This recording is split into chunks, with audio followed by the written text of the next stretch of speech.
Ethunzini lesiphambano, ngesinye sezikhathi ezisondelene kakhulu futhi ezinzima uJesu azihlanganyela nabafundi bakhe, isidlo sakusihlwa sokugcina sihlangabezana nombuzo ojulile womuntu. Ngemva kokuba uJesu embule ukuthi omunye wabo uzomkhaphela, sifunda encwadini kaLuka, isahluko sama-22 nevesi lama-23. Base beqala ukubuzana bodwa ukuthi kungaba ngubani kubo ozakukwenza lokho. Okuvela kulo mbuzo kuwukubonakaliswa kwezinhliziyo zethu, izifiso zethu, ukwesaba kwethu, nomusa kaNkulunkulu. Siyakwamukela kumnikelo. Ukukhathazeka kwabafundi kuqala ngokuzazi kwangempela. Kungaba yimina. Ngamunye ubhekene nethuba lokuthi angase ahluleke uJesu. Lesi sikhathi siveza ukuzithoba esingavamile ukukuhlanganisa naleli qembu. Nokho iphenduka ngokushesha. Emavesini nje kamuva, baqala ukuphikisana ngokuthi ubani omkhulu phakathi kwabo. Lokhu kushintsha akukona nje ukugxaka. Kuyaveza. Ngisho nasebukhoneni bukaJesu, ngisho nesisindo sokukhaphela silenga emoyeni, izifiso zomuntu ziyangena. Nokho uJesu akabakhuzi ngokhahlo. Uyafundisa.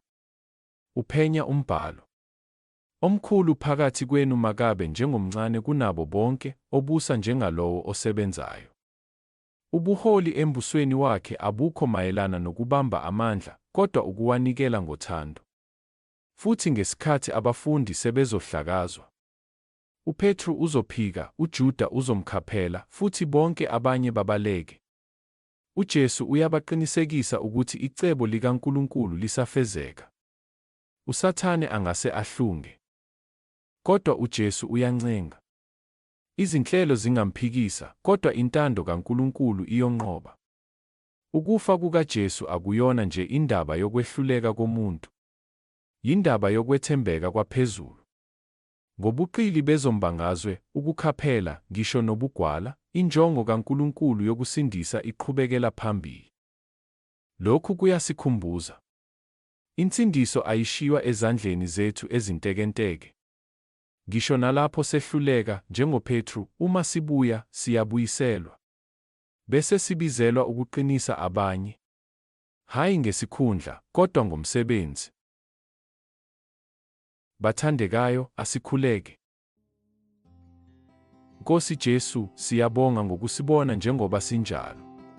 Sinamaphutha, sesaba, futhi sivame ukuzicabangela thina, futhi usasithanda namanje. Sifundise ukuhola njengawe. Ngokuzithoba, ekukhonzeni, nasekuthembekeni. Lapho sizizwa sibuthakathaka, sikhumbuze ukuthi uyasithandazela. Sengathi singazithoba entandweni yakho, noma kunzima, sazi ukuthi injongo yakho ayisoze yehluleka. Amen.